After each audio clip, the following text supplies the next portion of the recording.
हर भोले नमः शिवाय। ओम नमः शिवाय, ओम नमः शिवाय। हर हर भोले नमः शिवाय। ओम नमः शिवाय, ओम नमः शिवाय। हर हर भोले नमः शिवाय। ओम नमः शिवाय, ओम नमः शिवाय। हर हर भोले नमः शिवाय। ओम नमः शिवाय, ओम नमः शिवाय। हर हर भोले नमः शिवाय। ओम नमः शिवाय, ओम नमः शिवाय। हर हर भोले नमः शिवाय। ओम नमः शिवाय, ओम नमः शिवाय। हर हर भोले नमः शिवाय। ओम नमः शिवाय, ओम नमः शिवाय। हर हर भोले नमः शिवाय। ओम नमः शिवाय, ओम नमः शिवाय। हर हर भोले नमः शिवाय। ओम नमः शिवाय, ओम नमः शिवाय। हर हर भोले नमः शिवाय। ओम नमः शिवाय, ओम नमः शिवाय। हर हर भोले नमः शिवाय। ओम नमः शिवाय, ओम नमः शिवाय। हर हर भोले नमः शिवाय। ओम नमः शिवाय, ओम नमः शिवाय।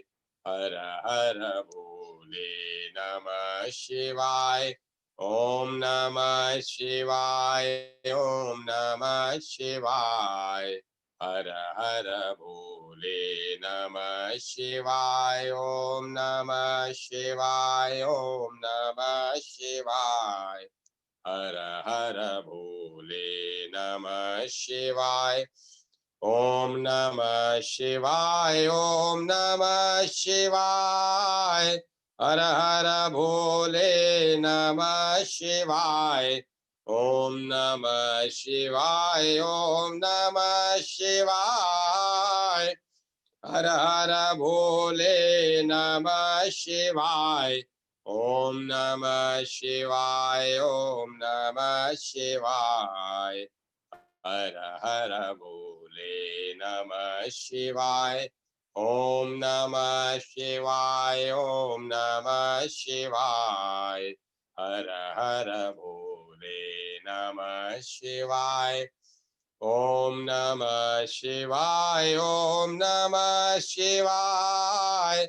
हर हर भोले नमः शिवाय। ओम नमः शिवाय, ओम नमः शिवाय। हर हर भोले नमः शिवाय। ओम नमः शिवाय, ओम नमः शिवाय। हर हर भोले नमः शिवाय। ओम नमः शिवाय, ओम नमः शिवाय। हर हर भोले नमः शिवाय। ओम नमः शिवाय, ओम नमः शिवाय। हर हर भोले नमः शिवाय। ओम नमः शिवाय, ओम नमः शिवाय। हर हर भोले नमः शिवाय। ओम नमः शिवाय, ओम नमः शिवाय। हर हर भोले नमः शिवाय। ओम नमः शिवाय, ओम नमः शिवाय। हर हर भोले नमः शिवाय। हितेश, मैंने आपको एक लिंक भेजी है। हाँ पंडित जी, क्या हुआ? अच्छा, कहीं काम पे नहीं जाएंगे, कल से आएंगे। हरि श्री भक्त चरितांक भक्त श्री श्यामदास जी महाराज। श्री श्यामदास जी महाराज का जन्म स्थान गया जिला अंतर्गत दौलतपुर नामक ग्राम था। ये बाल्यकाल से ही श्री सिया राम जी के परम अनन्य और सच्चे भक्त थे। भगवान के सिवा अन्य किसी का आश्रय स्वप्न में भी स्वीकार नहीं करते थे। भजन के प्रभाव से ये वचन सिद्ध महात्मा हो गए थे। इन्होंने पहले संत रंगाचारी से दीक्षा लेने की इच्छा प्रकट की, परंतु रंगाचारी ने योग बल से जानकर कहा कि हम दोनों पूर्व जन्म में गुरु भाई रह चुके हैं, अतः मैं तुम्हें दीक्षा न देकर श्री टोडन दास जी से दीक्षा दिला दूंगा। थोड़े समय बाद ही श्री टोडन बाबा से दीक्षा लेकर ये 6 वर्ष तक निरंतर गुरु सेवा करते हुए उनके पास ही रहे। फिर गुरुदेव का आशीर्वाद पाकर उनकी आज्ञा से घर पर आए और 8 पहर भगवत पूजन और नाम जप तथा सत्संग कीर्तन में ही रत रहने लगे।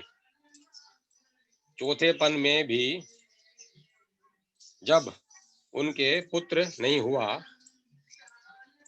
तब गांव में लोग अनेक प्रकार की चर्चा करने लगे। प्रभु ने पुत्र देकर भक्त की यह चिंता भी मिटा दी, परंतु जब बालक 6 मास का हुआ तब किसी अशुभ ग्रह के कारण उसकी दोनों आंखें जाती रही। श्री महाराज जी ने बालक को मंदिर में सुला दिया और दृढ़ विश्वास के साथ भगवान से प्रार्थना करने लगे, पर तुरंत ही भगवान ने बालक को नेत्रदान देकर भक्त की बात रख ली। एक बार यह भ्रमवश अर्धरात्रि के समय ही गंगा स्नान के लिए चल पड़े। रास्ते में एक दुष्ट के समूह ने उन्हें घेर लिया। इतने में ही श्री रघुनाथ जी ने एक वीर का वेश धारण कर दुष्टों को मार भगाया और उन्हें गंगा तट तक पहुंचाकर अदृश्य हो गए। एक बार उनकी कथा में यह प्रसंग चला कि कथा में श्री रघुनाथ जी स्वयं पधारते हैं। इतने में ही एक अविश्वासी ने मजाक में कहा कि यदि कथा में रघुनाथ जी स्वयं पधारते हैं तो यहाँ कहाँ हैं, दिखलाओ। कहते हैं कि भगवान वहां परम सुंदर छोटी अवस्था में संत का रूप धारण करके पधारे। कथा समाप्त होते ही वे तुरंत अंतर ध्यान हो गए। यह अद्भुत लीला देखकर यह अत्यंत लज्जित हुआ और पैरों पड़कर क्षमा याचना करने लगा। इसी प्रकार की अनेक लीलाओं से महाराज जी की कृपा से हजारों मनुष्य भगवत भजन में लग गए। इन्होंने सन 1958 ईस्वी में मुख से श्री राम नाम लेते हुए शरीर का त्याग करके साकेत धाम को प्रयाण किया।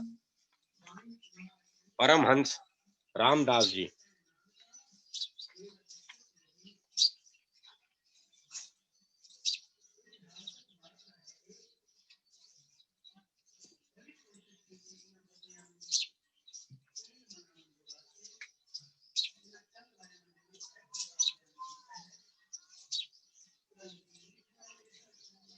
परम हंस श्री रामदास जी बाबा रघुनाथ दास जी के प्रिय शिष्य थे। आपकी जन्मभूमि छपरा थी और आपने ब्राह्मण कुल को सुशोभित किया था। बहुत छोटी अवस्था में ही आपको वैराग्य हुआ और आपने चारों धाम की प्रदक्षिणा 12 वर्षों में समाप्त की। इसके अनंतर आप अयोध्या आकर अपने गुरु महाराज की सेवा में रहने लगे। चित्रकूट के वन में जाकर एकांतवास के साथ साथ आपने योगा अभ्यास किया। काशी के स्वामी विशुद्धानंद जी से आपको साधना में बड़ी सहायता मिली। परमहंस लक्ष्मण दास जी, रामकृष्ण परमहंस, श्री जगजकिया बाबा आदि प्रसिद्ध महात्माओं से आपने भेंट की। इसके बाद आपने अनसुईया आश्रम में जाकर तपस्या की और 3 महीने तक आप केवल नीम के पत्ते खाकर रहे। 12 वर्ष आप केवल फल और दूध पर रहे, परंतु इससे भी आपको संतोष नहीं हुआ। आप वृंदावन गए। वहां 3 वर्ष यमुना के किनारे बिना कपड़े पहने अवधूत की तरह नंग धड़ंग रहे। कोई कुछ खाने को देता, वही पाकर अलमस्त डोलते। क्या जेठ की गर्मी और क्या माघ का जाड़ा, आप सदा दिगंबर ही रहे। 3 वर्ष की इस परमहंस अवस्था का रस लेकर आपने पुनः कंठी तिलक धारण किया। आपके पास जो कोई भी जिस किसी भी काम के लिए साधन पूछता, आप उसे भगवान का नाम ही बतलाते। कितने क्षत्रियों ने इनकी प्रेरणा से कंठी माला ली। आपको नंगे पैर देशाटन का बहुत शौक था। साथ में केवल एक तुमड़ी और कुछ पोथियों की झोली रखते थे। अपने एकांतवास के हेतु कुछ समय गया में बिताया। वहां इनकी विभूतियों का दर्शन पहले पहल हुआ। कितने ही लोगों का आपके द्वारा बहुत अधिक कल्याण हुआ। सिमरिया घाट में आपके योगाश्रम का नाम रामबाग था। योग के साथ साथ आप अनेक विधाओं के स्तोत्र थे। आपने भक्ति प्रेम योग संबंधी बहुत सुंदर पद रचे हैं। आपका जीवन अनेकों विचित्र चमत्कारी घटनाओं से पूर्ण है। स्थान भाव से वे सब यहाँ नहीं लिखी जाती।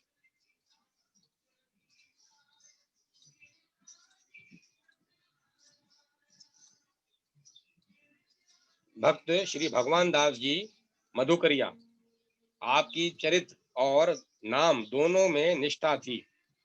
जब से अवध आए धाम से बाहर नहीं गए, कभी किसी को अवध छोड़ने की आज्ञा नहीं देते। भगवान ने आपकी निष्ठा निभा दी। एक बार आप बहुत बीमार हुए, 6 मास हो गए शरीर स्वस्थ न हुआ। तब बहुत से प्रेमियों ने आपसे हट किया कि कुछ दिनों के लिए बाहर जाकर जल बदल आए, पर आप न गए। इसके पीछे कुछ दिनों बाद आप मन में आई कि अच्छा चलो कुछ दिन बाहर रह आए, पर मन की किसी से कहने में लज्जा लगती थी। इससे आप चुपचाप स्थान से चल दिए। रास्ते में जब मणि पर्वत के समीप पहुंचे, तब एक मुसलमान सिपाही वेश में आपको मिला। पूछा, किधर जाते हो? आप बड़े संकोच में पड़ गए और कुछ उत्तर न दिया। सिपाही बोला, हम यहाँ से आगे न जाने देंगे, लौट जाओ। ये दूसरी तरफ गए, उधर भी वह पहुंच गया। जिधर आप जाते उधर ही वह सिपाही आकर आपकी राह छेक लेता। चारों तरफ से रास्ता बंद, क्या करें? उस दिन लौटे, दूसरे दिन चले, दूसरे दिन भी वही हाल हुआ। रास्ता बदल बदल कर 4-5 दिनों तक आप गए, पर नित्य वही सिपाही आपको जिस ओर से आप जाते उधर ही आपके आकर रोकता। अंतोगत्वा आप फिर स्थान में लौट आए। इस चरित्र के बाद तीसरे दिन आपका शरीर श्री अवध में ही छूटा। संवत 1943 में लगभग आपका साकेतवास हुआ।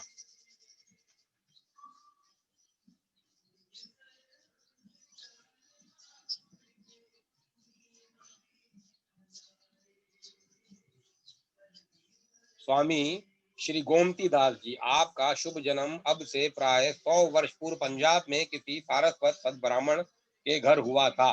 कहते हैं कि प्रारब्धवश अपनी बाल्यावस्था में ही आपको गृह त्याग करना पड़ा था और आप किसी साधु के साथ अमृतसर के दुर्गाना नामक गुरुद्वारे या साधुओं के अखाड़े में सम्मिलित हो गए थे।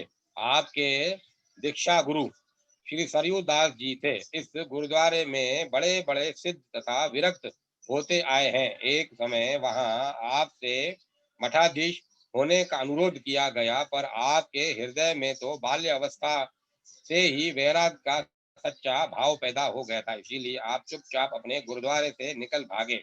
आप पैदल ही अनेकों तीर्थों में घूमते रहे। तीर्थों में विचरते हुए आप चित्रकूट पहुंचे। चित्रकूट में आपने 12 वर्ष तक मौन व्रत का अवलंबन किया।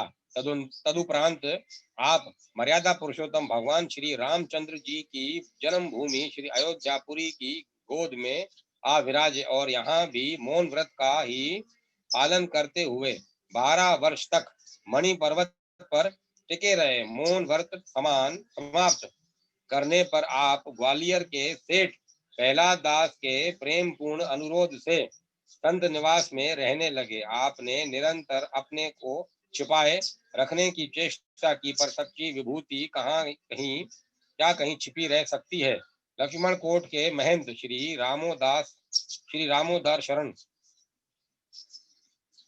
रामोदार शरण जी आपके इस योगाभ्यास और अनुपम तपोबल मुग्ध हो गए और आपको अपने प्रेम पाश से ही आबद्ध कर लक्ष्मण किले में ले आए। आप जहां ठहराए गए उस स्थान का नाम आपने श्री हनुमान निवास रखा। आपके इष्ट देव श्री हनुमान जी थे। अतः हनुमान जी थे। यद्यपि आपकी अन्य उपासना श्री सीताराम के युगल नाम कीर्तन में ही थी। कहते हैं कि आपको श्री हनुमान जी का साक्षात्कार भी हुआ करता था और उनसे प्रत्यक्ष आदेश मिलता था। आपकी उम्र 100 से अधिक हो गई थी, पर आपकी दिनचर्या में कभी कोई अनंत अंतर नहीं पड़ा। आप रात्रि में 12 बजे तक जागते और पहर रात रहते उठकर पहर रात रहते उठकर 3 से 6 तक अपनी सीताराम नाम पाठशाला में सम्मिलित होते और शुद्ध भजनानंद के में तल्लीन हो जाते। सूर्योदय होने पर दोबारा श्री सरयू जी में स्नान करके अपने उपास्य और इष्ट देव श्री राम तथा राम किंकर श्री हनुमान जी की पूजा में लग जाते। पूजा समाप्त कर प्रातःकालीन हवन आदि धर्मकृत किया करते। श्री विग्रहों का श्रृंगार और सेवा तथा अर्चा भी अपने ही हाथों किया करते। आलस्य तो आप में आपकी वृद्धावस्था तक नहीं फटक पाया था।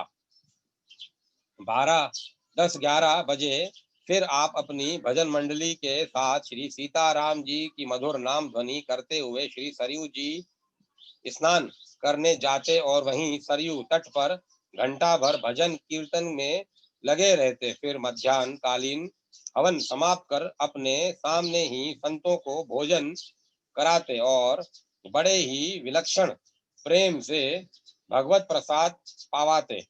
श्री सीताराम जी की जय ध्वनि या राम धुनी कराते हुए भजनानंद में मग्न हो जाते। साधु संतों के प्रसाद पा लेने पर संतों को अपने हाथ से पान इलायची देते। अभ्यागतों और दरिद्र नारायणों को भोजन कराते और तब आप फलाहार मात्र करते। दोपहर से 4 बजे तक आप नित्य अपनी एकांत कोठरी में किवाड़ बंद कर ध्यानस्थ रहते। एक बार और स्नानार्थ बाहर आते और फिर संध्या प्रवेश तक जप ध्यान में ही लीन रहते। संध्या को दिया बत्ती के बाद आंगन में आसन पर विराज कर भजन करते और संत समाज श्री रामायण जी आदि की कथा श्री राम नाम कीर्तन का आनंद लूटते। रात्रि के समय 8, 8:30 बजे फिर स्नान आदि कृत्यों से निवृत्त हो हनुमान जी की सेवा करते और तब श्री रामायण का गायन हुआ करता। गौओं को अपने हाथों से ही रोटियां खिलाते और स्वयं ही उनकी देखभाल किया करते। अपने सेवकों को तथा शिष्य वर्ग को भी गौ सेवा के लिए सदा उत्साहित किया करते। फिर शयनासन पर विराजमान हो अपनी उपस्थिति संत मंडली में राम कथा और विविध रहस्यमय राम चरित्रों का आस्वादन किया करते। अपनी अंतिम जीवन लीला भी आपने अपने श्री हनुमान निवास में ही समाप्त की। भक्तवर श्री रामा जी सारण छापरा जिले के खेड़िया गांव में श्री वास्तव कायस्थ कुल में साकेतवासी श्री राम दयाल जी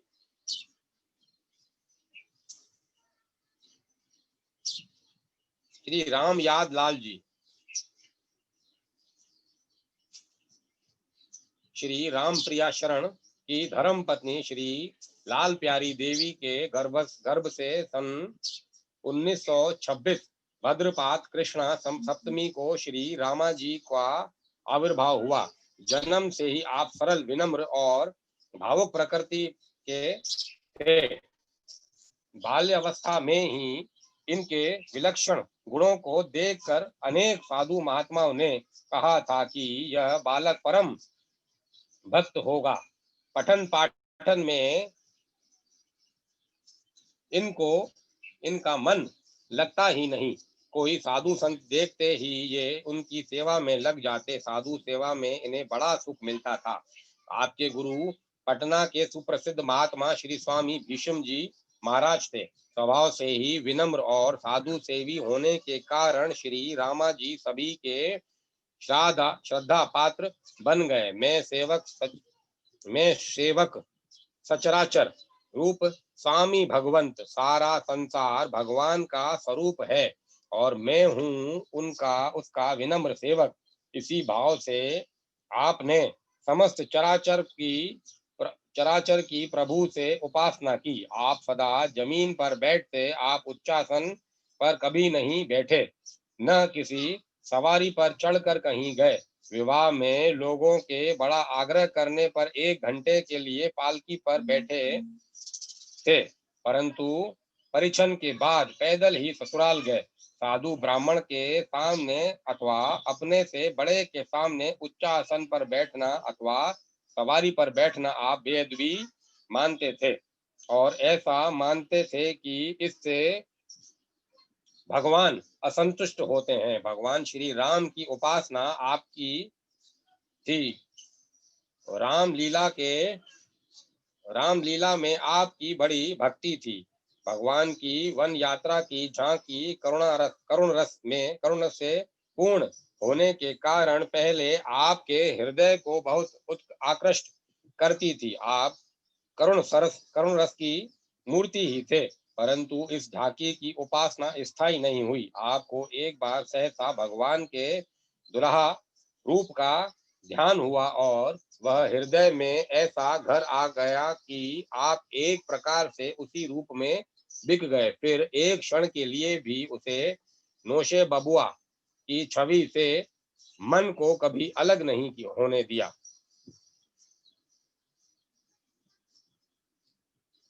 अपने गांव के अड़ोस पड़ोस में ऊंच नीच किसी भी जाति के बालक का जब विवाह होता, तब रामाजी दूल्हा को जोड़ा पहनाते और उसे दूल्हा राम का रूप समझकर आनंद पुलकित होते। संसार के सारे झमेलों से अलग होकर आप प्रत्येक क्षण भगवत स्मृति में ही मग्न रहते। आपकी शरणागति सच्ची थी। एक क्षण के विस्मरण में आप परम व्याकुल होकर छटपटाने लगते।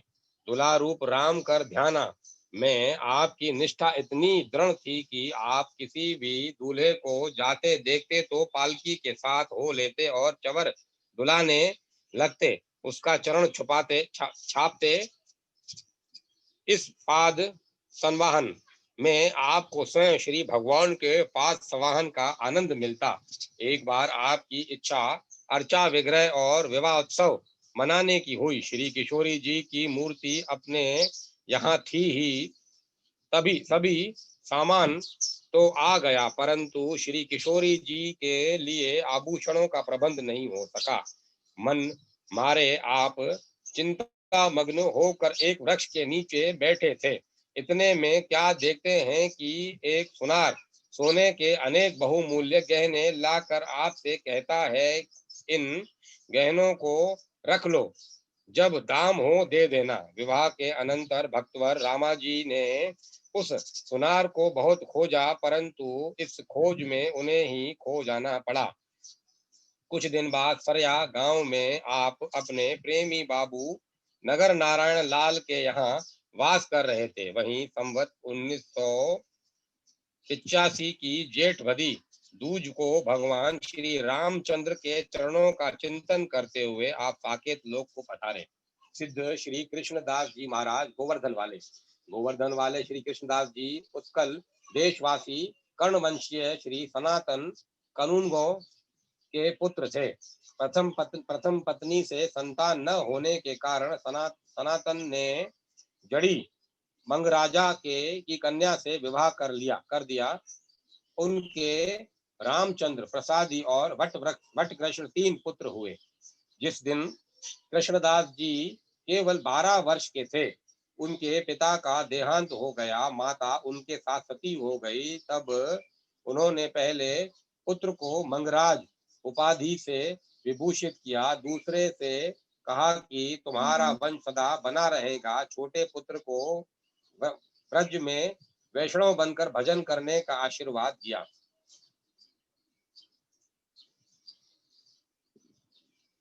4 साल घर पर रहकर शिक्षा प्राप्त करने के बाद वे 16 साल की अवस्था में पैदल ब्रज चले आए। श्री कृष्णदास जी ग्रह प्रणाली के अनुसार नरोत्तम दास जी ठाकुर महाशय के परिवार में दीक्षित थे, पर ब्रज में आकर उन्होंने ब्रह्मकुंड पर श्री वैष्णव चरण दास जी के आदेश से भजन करना आरंभ किया। उनके स्वर्गस्थ होने पर आप श्री रूप गोस्वामी जी के सेव्य श्री गोविंद देव जी के दर्शन के लिए जयपुर चले आए और 10 वर्ष उन्होंने गोविंद देव के श्री विग्रह की सेवा की।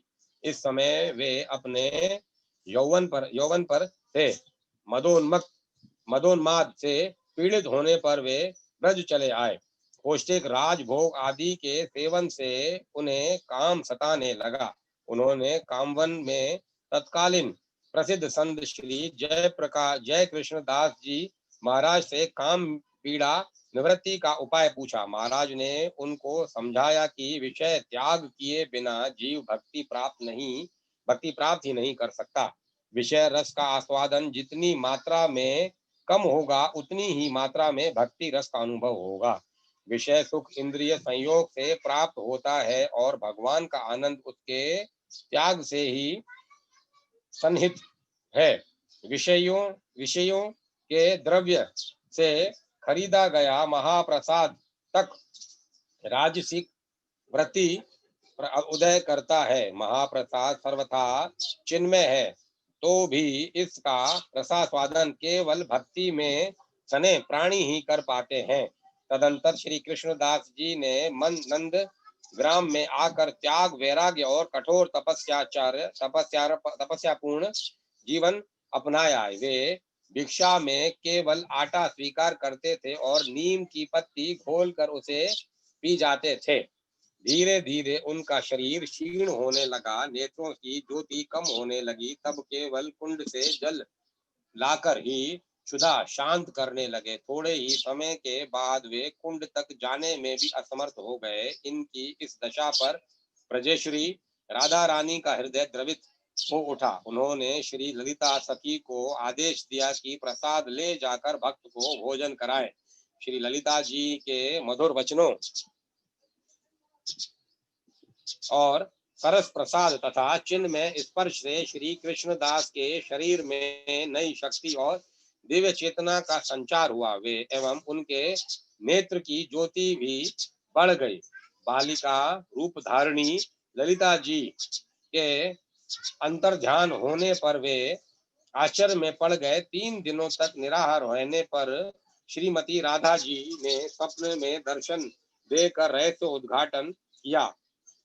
गोवर्धन जाकर मेरे उपासक वैष्णवों को उपदेश दो और कि मेरी प्राप्ति किस तरह हो सकेगी। इतना कहकर वे अदृश्य हो गई। श्री प्रिया जी के आदेशानुसार वे गोवर्धन में मानसी गंगा के तट पर आकर रहने लगे। वे संस्कृत बोध के लिए व्याकरण का अध्ययन करने लगे। भजन में बाधा उपस्थित हुई। भजन और व्याकरण दोनों को वे यथाक्रम चलाना चाहते थे, पर सफलता की आशा न देखकर उन्होंने मरण संकल्प किया। उन्हें श्री ललिता जी और श्री सनातन गोस्वामी ने साक्षात दर्शन देकर क्रमशः भजन स्फूर्ति और सर्व शास्त्र बोध का आश्वासन दिया। इस घटना के पश्चात उनका हृदय समुद्र के समान गंभीर हो उठा। श्री कृष्णदास जी का रागानुगा भक्ति में विशेष अभिनिवेश था। कीर्तन आदि के समय उनके नेत्रों से अश्रुओं का वेगपूर्ण प्रवाह होता था और 2 सेवक बिठाकर पोछा करते थे। 2 सेवक बैठकर पोछा करते थे। गौड़ीय वैष्णव संप्रदाय में रागानुगा भक्ति का पूर्ण महत्व स्वीकार किया गया है। एक दिन सिद्ध श्री कृष्णदास जी महाराज होली लीला के आवेश में ध्यानस्थ थे कि वैष्णवों को उनके शरीर से में दिव्य राधा कृष्ण होली लीला की सामग्री रंग कुमकुम गुलाल आदि दिख पड़ी। शरीर के में दिव्य सुगंध की परिव्याप्ति थी। एक समय वे मानसी गंगा के तट पर बैठे थे कि वैष्णवों ने उनके आसपास अतर सुगंध की अनुभूति की। कारण पूछने पर श्री कृष्णदास जी ने कहा कि स्नान के उपरांत श्री राधा कृष्ण दोनों यही उपस्थित हैं। सखियां उनकी सेवा में लीन हैं। मेरे ऐसे अभागे के हाथ से अतर की शीशी गिरकर टूट गई। मैं एक छोटी सेवा भी न कर सका। वैष्णवों ने शीशी गिरने का कारण उनके शरीर में स्तंभ भाव का उदय समझा। उसी दिन से वे सिद्ध की उपाधि से समलंकृत किए जाने लगे। नित्यानंद दास, बलराम दास, मधुसूदन दास आदि उनके अनेक सिद्ध शिष्य तथा अनुयायी अत्यंत विख्यात हैं। सिद्ध श्री कृष्णदास ने भावना सार, संग्रह पद्धति, प्रार्थना अमृत तरंगिणी आदि ग्रंथों की रचना की। उन्होंने सन 1878 से 1883 ईस्वी की अवधि में इनमें से अधिकांश ग्रंथों की रचना की। उन्होंने 100 वर्ष की पूरी आयु भोग कर परम धाम की यात्रा की। गौड़ीय संप्रदाय में उनके ग्रंथों का बड़ा आदर है। उनकी निधन तिथि अश्वनी शुक्ला चतुर्थी है। उनकी समाधि गोवर्धन के चक्रेश्वर महादेव के सन्निकट है। सिद्ध श्री मधुसूदन दास जी महाराज। सिद्ध मधुसूदन दास जी के जन्म स्थान का पता नहीं चलता, पर यह तो निश्चित ही है कि वे एक कुलीन बंगाली ब्राह्मण और श्री कृष्ण चरणानुरागी विरक्त भक्त थे। इनकी इच्छा के विरुद्ध उनके माता पिता ने विवाह कर दिया, पर विवाह होते ही वे ससुराल से ब्रज के लिए चल पड़े। परिचय के भय से बिना कुछ खाए पिए ही वे वन में पड़े रहते थे। एक समय उनके मन में वैष्णवी दीक्षा लेने की उत्कंठा हुई। अचानक उसी समय एक महात्मा आ गए और दीक्षा देकर अदृश्य हो गए। मंत्र ग्रहण करने के बाद वे इतने भावावेश में थे कि उनका परिचय तक न जान सके। दीक्षा के उपरांत भजन आदि की विधि समझने के लिए उन्होंने गोवर्धन वाले सिद्ध श्री कृष्णदास जी का आश्रय लिया। महाराज ने उनसे गुरु परंपरा के विषय में पूछा तो वे निरुत्तर रहे। सिद्ध श्री कृष्णदास ने कहा कि बिना गुरु परंपरा जाने भजन की रीति बताना असंभव है। मधुसूदन दास जी को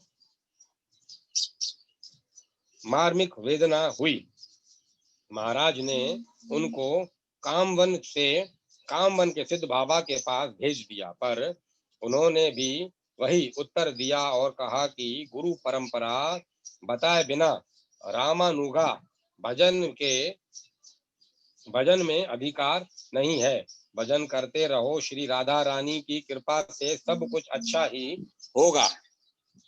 कभी न कभी तुम्हारी इच्छा वे पूरी ही करेंगी ही। मधुसूदन दास जी खिन्न होकर राधा कुंड चले आए। उन्होंने मरण संकल्प कर लिया। रात में एक गोवर्धन शिला बांधकर वे राधा कुंड में कूद पड़े। जल के तल पर उनको एक दिव्य पुरुष का साक्षात्कार हुआ। उन्होंने उनके गले से शिला अलग कर एक तालपत्र प्रदान कर जल के ऊपर फेंक दिया। वे बहुत प्रसन्न हो उठे। तालपत्र पर कुछ अव्यक्त शब्द अंकित थे। पहले तो उन्होंने उसे श्री कृष्णदास को दिखाया। वे उसका रहस्य न समझ सके, अतएव कामवन के सिद्ध बाबा के पास भेज दिया। सिद्ध बाबा ने तालपत्र देखते ही कहा, श्री प्रिया जी तुम पर पूर्ण प्रसन्न और कृपालु हैं। यह तालपत्र सर्वथा अव्यक्त है, बहिर्जगत के समझने योग्य नहीं है। तुम राधा कुंड पर जाकर प्रिया जी से प्रार्थना करो, वे तुम्हारा मनोरथ अवश्य सिद्ध करेंगी। वे राधा कुंड पर चले आए। प्रिया जी ने दर्शन दिया, सूर्य कुंड जाने का आदेश दिया और उन्होंने निषेध किया कि इस मंत्र की दीक्षा और किसी को न देना। वे प्रति वर्ष होली लीला देखने बरसाने जाया करते थे।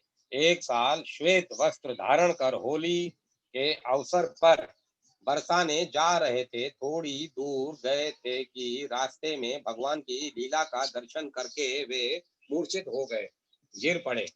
संध्या तक उसी दशा में पड़े रहे। ग्वालों ने आकर उठाया। उनकी विलक्षण दशा थी। नैनों से प्रेमाश्रुओं की धारा प्रवाहित थी। शरीर में अद्भुत रोमांच था। वस्त्र विचित्र रंगों से रंगे थे। विशेष प्रकार की सुगंध आ रही थी। मधुसूदन दास जी के पूर्वाश्रम की पत्नी उनके दर्शन के लिए बंगाल से ब्रज आई थी। बाबा ने दर्शन देना अस्वीकार कर दिया और वे आश्रम छोड़कर वनों में भ्रमण करने लगे। सती साध्वी पत्नी पति की शांति में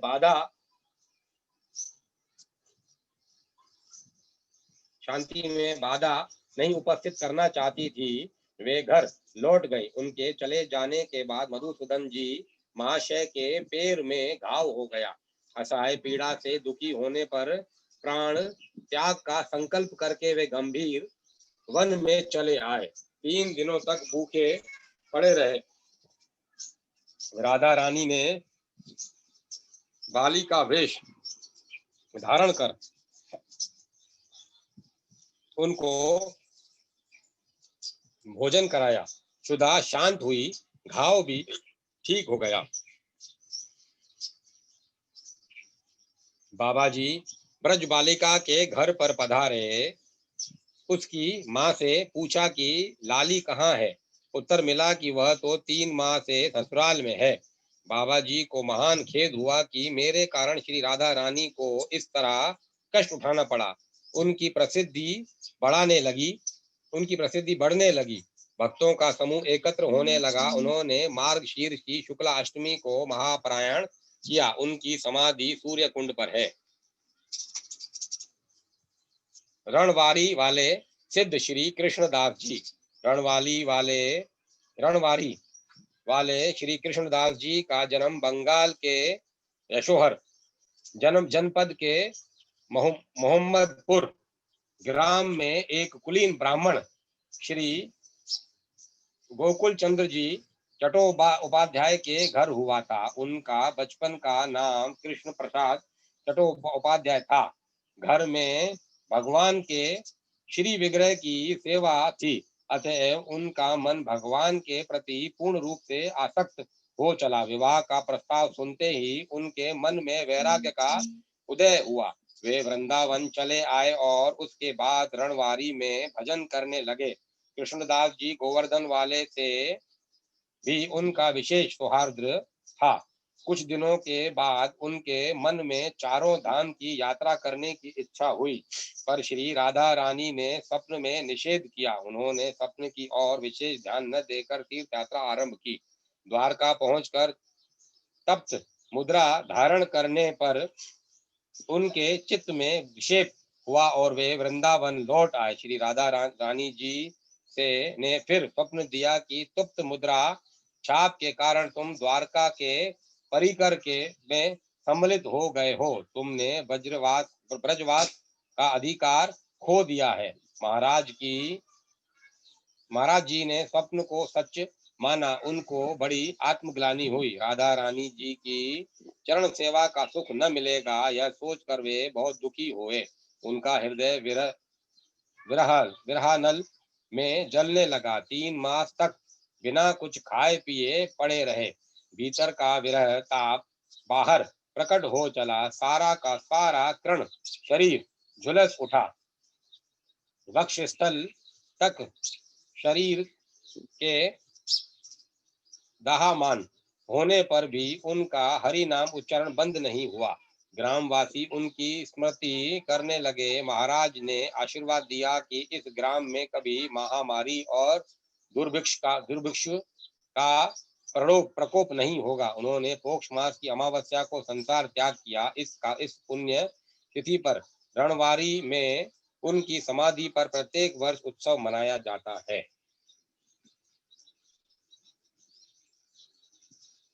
सिद्ध श्री रामकृष्ण दास जी, श्री रामकृष्ण दास जी महाराज का जन्म सन 1914 ईस्वी में भाद्रपद मास में जयपुर नगर के अंतर्गत भूराटीबा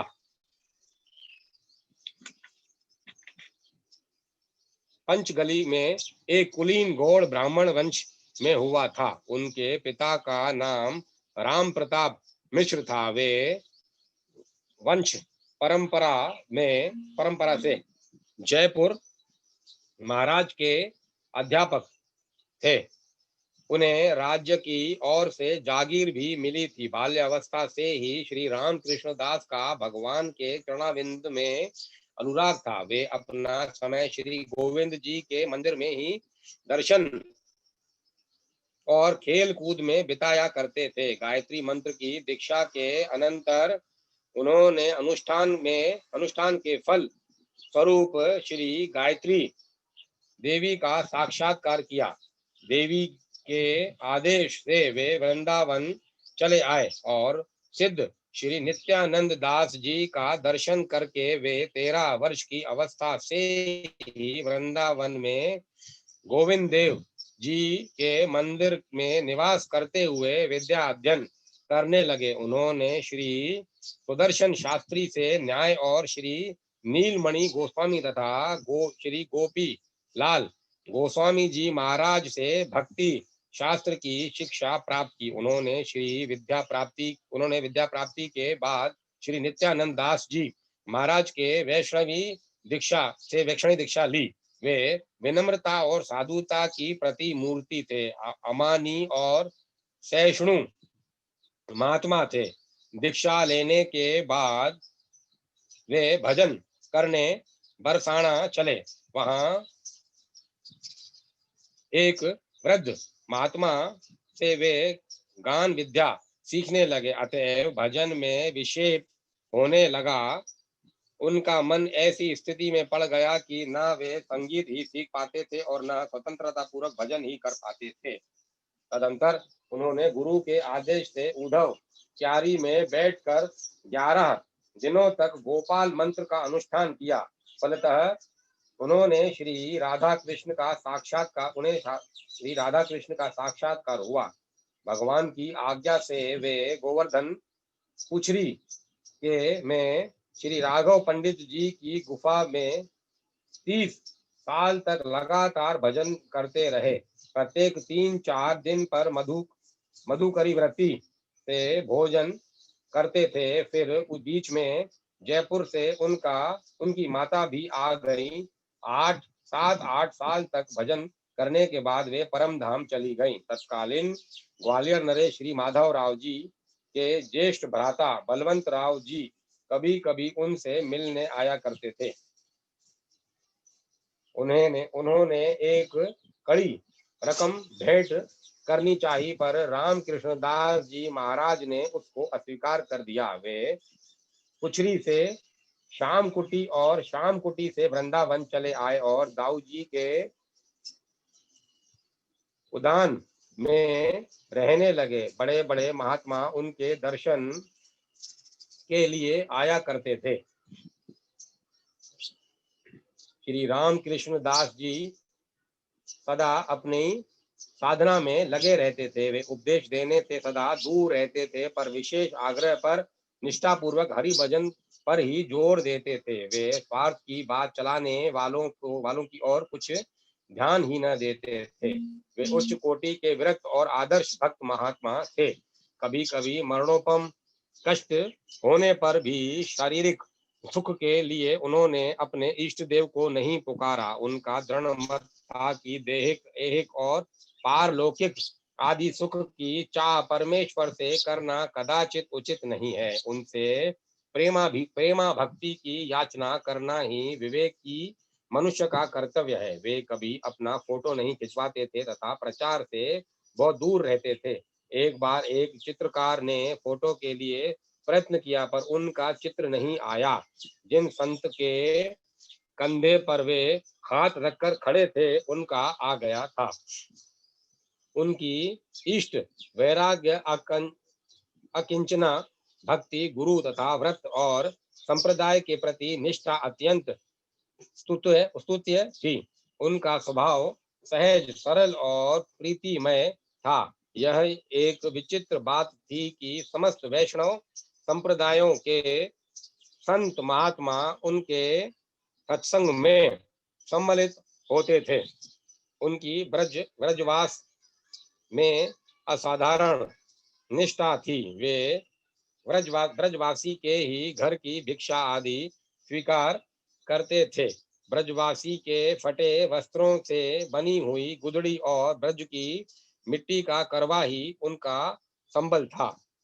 उनका आदेश था कि उनकी अंत्येष्टि क्रिया में ब्रज और ब्रजवासी की ही वस्तु और सामग्री का उपयोग हो। वे अपने पास आने वाले को सदा नाम जप का उपदेश दिया करते थे।